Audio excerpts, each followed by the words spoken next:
નમસ્કાર ગુજરાત। આજે આપણે જોશું 21 જૂન 2024નું મોસ્ટ ઇમ્પોર્ટન્ટ કરંટ અફેર। તે પહેલાં ખાસ કરીને ચેનલ ઉપર નવા હોય તો ચેનલને સબસ્ક્રાઈબ કરી લેવી અને વિડીયો પસંદ આવે તો તમારા મિત્રોને સજેસ્ટ કરવું। તો ચલીએ શરૂઆત કરીએ આજના ક્લાસની। તો તાજેતરમાં વિશ્વ સિકલ સેલ દિવસ ક્યારે ઉજવવામાં આવ્યો?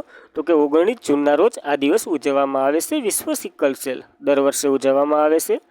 તો તાજેતરમાં વિશ્વ સિકલ સેલ દિવસ 19 જૂને ઉજવવામાં આવ્યો છે। જ્યારે આની થીમ તો કે પ્રગતિ દ્વારા આશા વૈશ્વિક સ્તરે સિકલ સેલ સંભાળીને આગળ વધારવાની છે। તો ખાસ કરીને થીમ યાદ રહેવી જોઈએ।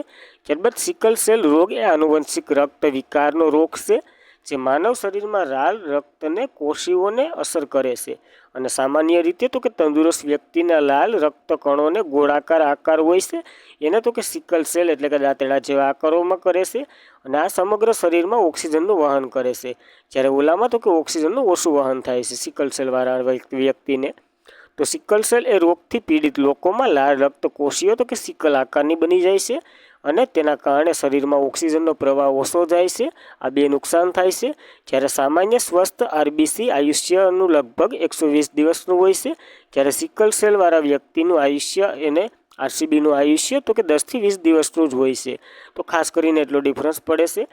જ્યારે સિકલ સેલ રોગનો કોઈ ઈલાજ નથી અત્યાર સુધી અને સિકલ સેલ રોગ એક સારવાર જે બોન મેરો ટ્રાન્સફર કરવામાં આવે છે જે ખૂબ જટિલ અને વેચીતા પ્રક્રિયા છે। જ્યારે ભારત સરકારે 2047 સુધીમાં સિકલ સેલ અને ડિસીઝ નાબૂદ કરવા માટેનું લક્ષ્ય નિર્ધારિત કર્યું છે। કોણે? તો કે નરેન્દ્ર મોદીએ। ત્યારબાદ આ ધ્યેય હાંસિલ કરવા માટે વડાપ્રધાન નરેન્દ્ર મોદીએ 1 જુલાઈ 2023ના રોજ જે મધ્યપ્રદેશ શાહડોલમાં રાષ્ટ્રીય સિકલ સેલ એનિમિયા નાબૂદ માટે એક મિશન ચલાવ્યું હતું। ક્યાંથી? તો કે મધ્યપ્રદેશના શાહડોલમાંથી। તો ખાસ કરીને આ મિશને યાદ રાખવું સિકલ સેલને લગતું। ત્યારબાદ જૂન મહિનાના દિવસો જોઈ લઈએ। તો કે 1 જૂન તો કે વિશ્વ દૂધ દિવસ, 2 જૂન તો કે તેલંગાણાનો સ્થાપના દિવસ, 3 જૂનની વાત કરીએ તો વિશ્વ સાયકલ દિવસ, 5 જૂને તો કે વિશ્વ પર્યાવરણ દિવસ, 7 જૂનની વાત કરીએ તો વિશ્વ ખાદ્ય સુરક્ષા દિવસ, 8 જૂનની વાત કરીએ તો વિશ્વ મહાસાગરીય દિવસ, 8 જૂને બીજો દિવસ તો કે વિશ્વ મગજની ગાંઠનો દિવસ, 9 જૂનની વાત કરીએ તો આંતરરાષ્ટ્રીય આર્કાઇવ્સ ડે, 9 જૂને તો કે વિશ્વ માન્યતા દિવસ, 11 જૂનની વાત કરીએ તો આંતરરાષ્ટ્રીય રમતગમત દિવસ, 12 જૂને તો કે બાળ મજૂરી વિરુદ્ધ વિશ્વનો દિવસ, જ્યારે 13 જૂનની વાત કરીએ તો આંતરરાષ્ટ્રીય આલ્બિનિઝમ જાગૃત દિવસ ઉજવવામાં આવે છે। 14 જૂનની વાત કરીએ તો વિશ્વ રક્તદાતા દિવસ, 15 જૂને તો કે વિશ્વ વડીલ દુર્વ્યવહાર જાગૃતિ દિવસ અને 15 જૂને તો કે વિશ્વ પવનનો દિવસ ઉજવવામાં આવે છે। જ્યારે 16 જૂનની વાત કરીએ તો ઇન્ટરનેશનલ ફેમિલી રેમેન્સ ડે, 17 જૂને તો કે રણ દુષ્કાર સામે લડવાનો વિશ્વનો દિવસ અને 19 જૂનની વાત કરીએ તો વિશ્વ સિકલ સેલ એનિમિયા દિવસ, જેના વિશે માહિતી લીધી। તો ખાસ કરીને આ જૂન મહિનાના દિવસો યાદ રહેવા જોઈએ। ત્યારબાદ તાજેતરમાં ટ્રેન્ટ બોલ્ટે ક્રિકેટમાંથી નિવૃત્તિ લીધી છે। તો તે કયા દેશના ખેલાડી છે? તો કે ન્યૂઝીલેન્ડના ખેલાડી છે આ ટ્રેન્ટ બોલ્ટ। તો ટ્રેન્ટ બોલ્ટે ક્રિકેટમાંથી નિવૃત્તિ લીધી છે જે ન્યૂઝીલેન્ડના છે। ત્યારબાદના થોડાક ડેટા જોઈ લઈએ તો કે મનકી પ્રદેશ જે કેનેડા સાદ કિન જફર પછી બીજા એક એવા ખેલાડી છે જેણે તેની નિર્ધારિત 4 ઓવરમાં એક પણ રન ન આપવાની સિદ્ધિ હાંસિલ કરેલી છે। તો ખાસ કરીને આ બંને અને કેદાર જાદવ અને દિનેશ કાર્તિકેયે બધી ફોર્મેટમાંથી તાજેતરમાં નિવૃત્તિ લીધી છે। તો ખાસ કરીને આ ડેટા યાદ રાખવા। ત્યારબાદ તાજેતરમાં ધનલક્ષ્મી બેંકના એમડી અને સીઈઓ તરીકે કોની નિમણૂક કરવામાં આવી છે? તો કે અરજીત કેકેની નિમણૂક કરવામાં આવી છે ધનલક્ષ્મી બેંકના એમડી અને સીઈઓ તરીકે અરજીત કુમાર કેકેની નિમણૂક કરવામાં આવી છે। તો ધનલક્ષ્મી બેંક વિશે માહિતી લઈ લઈએ તો તેમની રચના 1927માં થઈ હતી। મુખ્ય મથક તો કે ત્રિશુલ કેરળમાં આવેલું છે અને બેન્કિંગ ઓન રિલેશનશિપ કાયમ એની ટેગલાઇન છે। તો ખાસ કરીને ધનલક્ષ્મી બેંક વિશે એટલે ડેટા યાદ રાખવો જોઈએ। ત્યારબાદની અન્ય નિયુક્તિ જોઈ લઈએ જે 2024માં થઈ છે તે તો પાવર ગ્રીન કોર્પોરેશનના સીએમડી તરીકે રવિન્દ્ર ત્યાગી, જ્યારે નાંદિયા કેવલિન જે યુરોપિયન ઇન્વેસ્ટમેન્ટ બેંકના પ્રમુખ બન્યા હતા અને શશી સિંહ જે ઓલ ઇન્ડિયા રબર ઇન્સ્ટિટ્યૂશનના પ્રમુખ બન્યા હતા, જ્યારે નેશનલ એરટેલ રિકન્સ કંપનીના તો કે પી સંતોષ એમડી બન્યા હતા અને રશ્મિ શુક્લા જે મહારાષ્ટ્રના પ્રથમ મહિલા ડીજીપી બન્યા હતા, જ્યારે વિકાસશીલ જે એશિયન ડેવલપમેન્ટ બેંકના એક્ઝિક્યુટિવ ડિરેક્ટર બન્યા હતા અને દલજીતસિંહ સિંહ તો કે સેવાના ડીજી બન્યા હતા, એટલે કે શસ્ત્ર સીમા બળના ડીજી બન્યા હતા. અને સેથિલ પાંડ્યા જે વર્લ્ડ ટ્રેડ ઓર્ગેનાઇઝેશનમાં રાજદૂત બન્યા હતા. અને ઇન્દ્રમણી પાંડે જે બિમસ્ટેકના સસ્ટેનેબલ એસડી બન્યા હતા. અને રઘુરામ અય્યરની વાત કરીએ તો ભારતીય ઓલિમ્પિકના એસોસિએશનના સીઓ બન્યા હતા. જ્યારે અનિલ કુમાર રાહોટીની વાત કરીએ તો ટ્રાય હેડ બન્યા હતા. ત્યારબાદ નવાબ સલામ જે ઇન્ટરનેશનલ કોર્ટ ઓફ ઇન્ડિયાના પ્રમુખ બન્યા એટલે અધ્યક્ષ બન્યા હતા. જ્યારે સિંધુ ગણપતિની વાત કરીએ, સિંધુ ગણપતિ દક્ષિણ રેલવેના પ્રથમ ટ્રાન્સ મહિલા ટીટીઈ બન્યા હતા. જ્યારે સુમન કુમારીની વાત કરીએ તો બીએસએફની પ્રથમ મહિલા સ્નાઇપર બની હતી. અને અનુરાગ અગ્રવાલની વાત કરીએ તો સંસદ સુરક્ષાના વડા બન્યા હતા.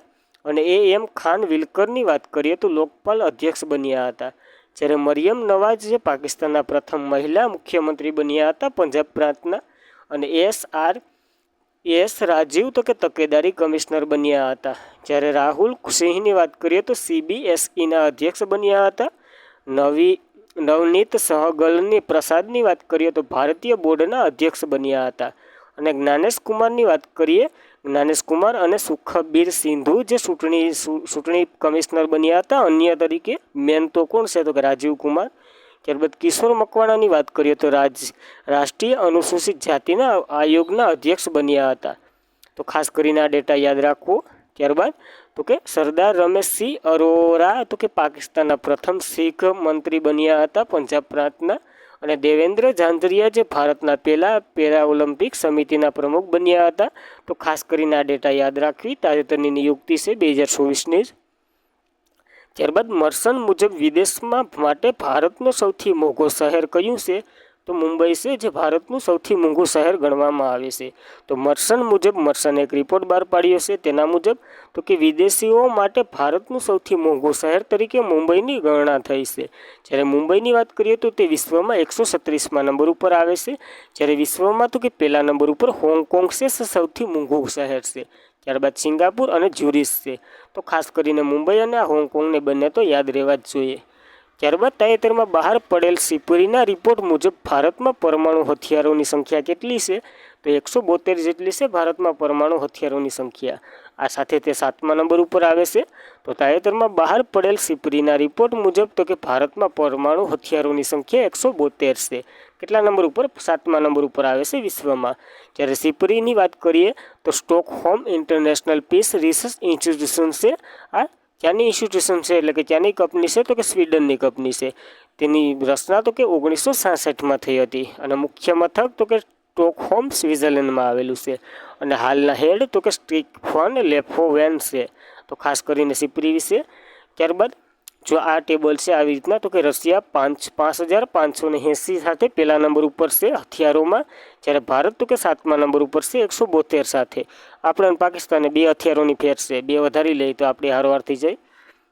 છોકરો જ છે ને શું વાંધો છે. ત્યારબાદ સિપરી એક ખર્ચનો રિપોર્ટ બહાર પાડ્યો હતો. તેમાં પહેલા નંબર ઉપર કોણ હતું એ તમારે કોમેન્ટ કરવાનું છે. ભારત તો કે 4થા નંબર ઉપર હતું, એ યાદ રાખવું. ત્યારબાદના રિપોર્ટો જોઈ લે એટલે કે બધી ઇન્ડેક્સો જોઈ લે 2024ના તમામ. તો કે કરપ્શન પર્સન ઇન્ડેક્સ જે પહેલો આવ્યો હતો 2024માં, જે 2023નો હતો, જેમાં 93 નંબર ઉપર ભારત હતું અને ડેનમાર્ક પહેલા નંબર ઉપર હતું. જ્યારે સ્વસ્થ સર્વેક્ષણ 2023 તો કે ઇન્દોર અને સુરત પહેલા નંબર ઉપર હતા. જ્યારે સાસવડ જે 1 લાખથી ઓછી વસ્તી ધરાવનાર સૌથી સ્વસ્થ શહેર હતું. અને કોન્ટેનમેન્ટ બોર્ડની વાત કરીએ તો મહુ કોન્ટેનમેન્ટ બોર્ડ હતું. જ્યારે રાજ્યની વાત કરીએ તો મહારાષ્ટ્ર, એમપી, છત્તીસગઢ સૌથી સ્વસ્થ રાજ્ય હતા. અને ગંગા સિટીની વાત કરીએ તો વારાણસી અને પ્રયાગરાજ. જ્યારે સફાઈ મિત્ર શહેરની વાત કરીએ તો ચંદીગઢ હતું. અને સ્નો રિપોર્ટ 2023ની વાત કરીએ તો 718 હિમદીપડાઓ છે, સૌથી વધારે લદ્દાખમાં. ટોમ ટ્રાફિક ઇન્ડેક્સ રેન્કિંગની વાત કરીએ 2023નો તો કે લંડન પહેલા નંબર ઉપર હતું. જ્યારે બેંગ્લોર ભારતનું એકમાત્ર 6થા નંબર ઉપર હતું. જ્યારે ડેમોક્રેસી ઇન્ડેક્સ 2023ની વાત કરીએ તો 41મા નંબર ઉપર ભારત હતું. નોર્વે પહેલા નંબર ઉપર હતું. અને વૈશ્વિક બૌદ્ધિક સંપ્રદાય સૂચકાંક 2024ની વાત કરીએ તો 42મા નંબર ઉપર ભારત હતું. યુએસ પહેલા નંબર ઉપર હતું. અને જાતિ અસમાનતા સૂચકાંક 2022ની વાત કરીએ તો 108 નંબર ઉપર ભારત હતું. ડેનમાર્ક પહેલા નંબર ઉપર હતું. અને માનવ વિકાસ સૂચકાંક 2022ની વાત કરીએ તો 137મા નંબર ઉપર ભારત હતું. સ્વિટ્ઝરલેન્ડ પહેલા નંબર ઉપર હતું. જ્યારે વર્લ્ડ હેપીનેસ રિપોર્ટની વાત કરીએ તો 126મા નંબર ઉપર ભારત હતું. ફિનલેન્ડ પહેલા નંબર ઉપર હતું. અને ગ્લોબલ ફાયર પાવર ઇન્ડેક્સની વાત કરીએ તો ચોથા નંબર ઉપર ભારત હતું. જ્યારે ટોપ ઉપર તો કે યુએસ હતું. અને બિઝનેસ એન્વાયરમેન્ટ રેન્કિંગની વાત કરીએ તો 2024નો 51મા નંબર ઉપર ભારત હતું. સિંગાપુર એકમાત્ર હતું પહેલા નંબર ઉપર. જ્યારે હુરોન દ્વારા વૈશ્વિક યુનિકોર્ન ઇન્ડેક્સ બહાર પાડવામાં આવ્યો હતો તેમાં ભારત ત્રીજા નંબર ઉપર હતું. પહેલા નંબર ઉપર યુએસ અને બીજા નંબર ઉપર ચીન હતું. જ્યારે વિશ્વનું ત્રીજું સૌથી મોટું માર્કેટ સ્થળ બન્યું હતું જીમ. જ્યારે સાયબર ક્રાઇમ ઇન્ડેક્સની વાત કરીએ તો 10મા નંબર ઉપર ભારત હતું અને રશિયા પહેલા નંબર ઉપર હતું. અને વર્લ્ડ પ્રેસ ફ્રીડમ ઇન્ડેક્સની વાત કરીએ 159મા નંબર ઉપર ભારત હતું અને નોર્વે પહેલા નંબર ઉપર હતું. જ્યારે પ્રવાસ વિકાસ સૂચકાંકની વાત કરીએ તો 2024નો 39મા નંબર ઉપર ભારત હતું. યુએસ પહેલા નંબર ઉપર હતું.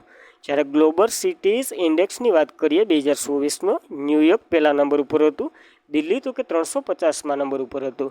અને પર્યાવરણ પ્રદર્શન સૂચકાંકની વાત કરીએ 2024નો તો કે 174મા નંબર ઉપર ભારત હતું. ઓસ્ટ્રેલિયા પહેલા નંબર ઉપર હતું. અને ગ્લોબલ જેન્ડર ગેપ ઇન્ડેક્સની વાત કરીએ 2024નો 129મા નંબર ઉપર ભારત. આઇસલેન્ડ પહેલા નંબર ઉપર. અને ગ્લોબલ પીસ ઇન્ડેક્સ 2024ની વાત કરીએ તો 116મા નંબર ઉપર ભારત અને આઇસલેન્ડ પહેલા નંબર ઉપર.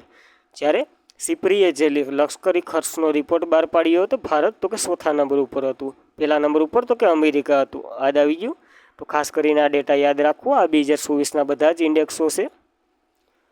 ત્યારબાદ તાજેતરમાં કયું રાજ્ય ફરજ પર જીવ ગુમાવનાર કર્મચારીઓને 1 લાખનું વીમા કવચ આપવાની જાહેરાત કરી અને પહેલું રાજ્ય બન્યું છે? તો કર્ણાટક આ પહેલું રાજ્ય બન્યું છે. જો તાજેતરમાં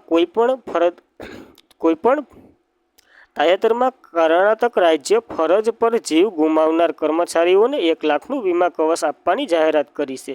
અને આ જાહેરાત કરનાર પ્રથમ રાજ્ય બન્યું છે. જ્યારે દુર્ઘટના તો કે 1 કરોડમાં જે અકસ્માત થાય વગેરે કોઈ દુર્ઘટનામાં મૃત્યુ પામે તો એને 1 કરોડ આપવાના. અને બીમારીથી મૃત્યુ પામે ફરજ દરમિયાન તો કે એને 10 લાખ આપવાના. તો આવી જાહેરાત કરી છે અને પહેલા નંબર ઉપર બન્યું છે. તો ખાસ કરીને યાદ રાખવું કર્ણાટકને. ત્યારબાદ કર્ણાટક જોઈ લઈએ. ચાલો પ્લેનમાં બેસી જાઓ.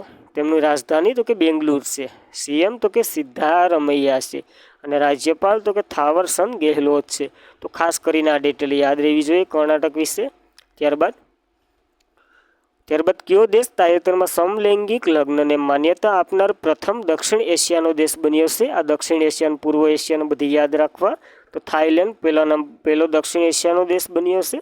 તો થાઈલેન્ડ દેશ તાજેતરમાં સમલૈંગિક લગ્નને માન્યતા આપનાર પ્રથમ દક્ષિણ એશિયાનો દેશ બન્યો છે. જ્યારે ઇગોર સ્વીવિકન યુનિયન પ્રથમ ખુલ્લેઆમ ગે પ્રથમ વડાપ્રધાન બન્યા હતા. ઓલાને ઓનલાઈન સ્વરૂપે યાદ રાખવું. ત્યારબાદ થોડાક ગે વ્યક્તિઓ સરસામર્યા છે તેના વિશે નજર કરી લઈએ. કોઈ ખરાબ વર્ડ નથી તો ખાસ કરીને યાદ રાખવું. ઇગોર સ્વીવિકન્સ જે યુરોપ યુનિયનમાં પ્રથમ ખુલ્લેઆમ ગે પ્રમુખ બન્યા હતા. અને ગેબિયન એડલ તો કે ફ્રાન્સના સૌથી યુવા અને પ્રથમ ગે વડાપ્રધાન બન્યા હતા.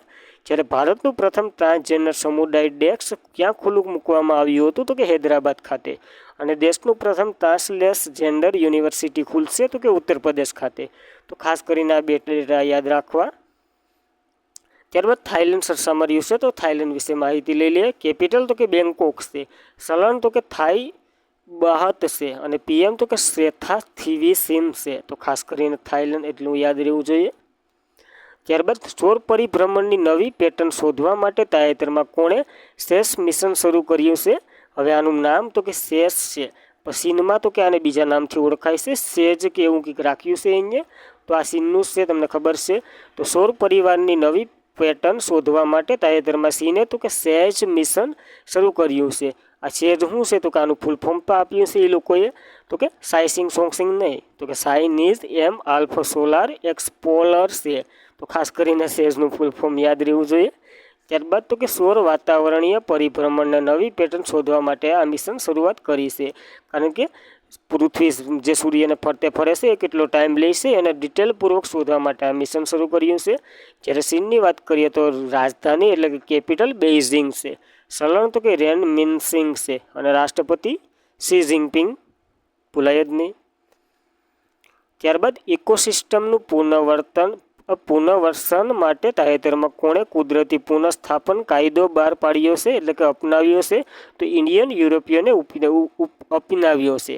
તો કે ઇકોસિસ્ટમમાં પુનર્વસન માટે તાજેતરમાં ઇન્ડિયન યુરોપિયન એટલે કે યુરોપિયને કુદરતી પુનઃસ્થાપનનો કાયદો અપનાવ્યો છે. તો યુરોપિયન યુનિયને પર્યાવરણ પરિષદ જે એક પ્રકૃતિ પુનઃસ્થાપિત કાયદાને મંજૂરી આપી છે. આ કાયદો તો કે 60 સભ્ય દેશમાંથી તમામ 27 પર લાગુ થશે અને આ કાયદો તો કે પર્યાવરણ બચાવવા માટે એક બનાવવામાં આવ્યો છે જે કુદરતી પુનઃસંગ્રહ કાયદાની મદદ કરશે, જેનો ઉદ્દેશ્ય તો કે જંગલોને ફરીથી ઉગાડવા, સ્પેમસ અને નદીઓ પૂરતા પ્રમાણમાં કુદરતી પાણી અને ખાતરી સ્વસ્થ અને સુંદર રાખવી. આવો કાયદો ભારતમાં કઈ આવશે એની રાહ જોઈએ આપણે. ત્યારબાદ આ કાયદા દ્વારા 2030 સુધીના યુરોપિયન યુનિયનના કુલ જમીન અને દરિયાઈ વિસ્તારમાં ઓછામાં ઓછા 20% પુનઃસ્થાપિત કરવાનું એટલે કે 20% જંગલો પુનઃસ્થાપિત અને 2025 સુધીમાં તમામ ઇકોસિસ્ટમને બચાવવાનું લક્ષ્ય નિર્ધારિત કર્યું છે. તો ખાસ કરીને આ બે ડેટા યાદ રાખો. ત્યારબાદ યુરોપિયન યુનિયનની વાત કરીએ તો તેમાં 27 સભ્ય છે. કઈ ભલામણ એટલે કે કઈ સંધિથી આ બંને એડ થયા હતા એ તમારે કોમેન્ટ કરવાનું છે. આપણે ગળા ફાડીને તમને કીધેલ છે, તો ખાસ કરીને આ તો ભૂલાવવું જ ન જોઈએ. એનું હેડક્વાર્ટર તો કે બેસલેર બેલ્જિયમમાં આવેલું છે, જ્યારે પ્રમુખ તો કે ઉર્સુલા વોન ડેન લેયર છે અને યુરોપિયન યુનિયનની જે પાર્લામેન્ટ છે તેના પ્રમુખ તો કે લોબોટો મેટલ સોલ છે. તો ખાસ કરીને આ ડેટા યાદ રાખો યુરોપિયન યુનિયન વિશે. ત્યારબાદ સાહિલ ચૌહાણે સૌથી ઝડપી T20 સદી ફટકારી છે. તો તે કયા દેશના ખેલાડી છે? તો કે એસ્ટોનિયાના ખેલાડી છે આ, તો ખાસ યાદ રહેવું જોઈએ. તો સાહિલ ચૌહાણ તે સૌથી ઝડપી T20 સદી ફટકારી છે, જે ઓસ્ટ્રેલિયાના દેશના એક ક્રિકેટર છે.